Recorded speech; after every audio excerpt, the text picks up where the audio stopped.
Hi friends, నా videos కానీ మీకు నచ్చినట్టయితే please like and subscribe my channel. ఈరోజు నిండు నూరేళ్ల సావాసం సీరియల్లోని బాగి పడిపోయిందనే ఖబరు విని అమరేంద్ర కోల్కతా నుంచి హడావిడిగా బయలుదేరి వచ్చేస్తాడు. ఇక్కడ చూస్తే బాగీకి డాక్టర్ ట్రీట్మెంట్ ఇస్తూ ఉంటారు. తన కాలుకి దెబ్బ తగులుతుంది. దెబ్బకి బ్యాండేజ్ వేసి ఒక 3 days రెస్ట్ తీసుకోమని డాక్టర్స్ చెప్తూ ఉంటారు. అమరేంద్ర భాగ్యని అలా చూస్తూ ఉండిపోతాడు, తనకి అలా జరిగిందని చెప్పి. అది చూసిన మనోహరి చాలా కోపంగా ఫీల్ అవుతూ ఉంటుంది. ఏంటి అమరేంద్ర తనని అలా చూస్తున్నాడని చెప్పి. బాగి కొంతసేపటి తర్వాత అమరేంద్రని గమనించి తనని కూడా అలా చూస్తూ ఉంటుంది.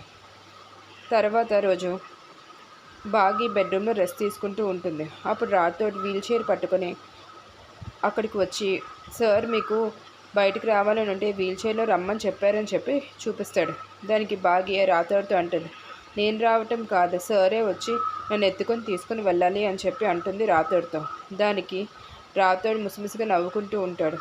ఈలోపు అమరేంద్ర మాటలు విని లోపలికి వచ్చి బాగిని ఎత్తుకొని లాన్లోకి తీసుకువెళ్తాడు. లాన్లోకి తీసుకువెళ్ళడం దూరం నుంచి గమనించిన మనోహరి, దీన్ని చంపేస్తే బాగుండేది, కానీ ఇలా దెబ్బ తగిలి అమరేంద్ర సేవలు చేయించుకోవడం నేను చూడలేకపోతున్నానని కోపంగా అంటూ ఉంటుంది. అమరేంద్ర బాగి చూపులతోని మనోహర్ని వెర్రెక్కిస్తూ ఉంటుంది. చూసావా నన్ను అమరేంద్ర ఎలా ఎత్తుకొని తీసుకొని వస్తున్నాడు అని చెప్పి. అది చూసిన మనోహర్ ఇంకా కుళ్ళిపోతూ ఉంటుంది. ఏంటి అమరేంద్ర బాగిని ఎత్తుకున్నాడు అని చెప్పి.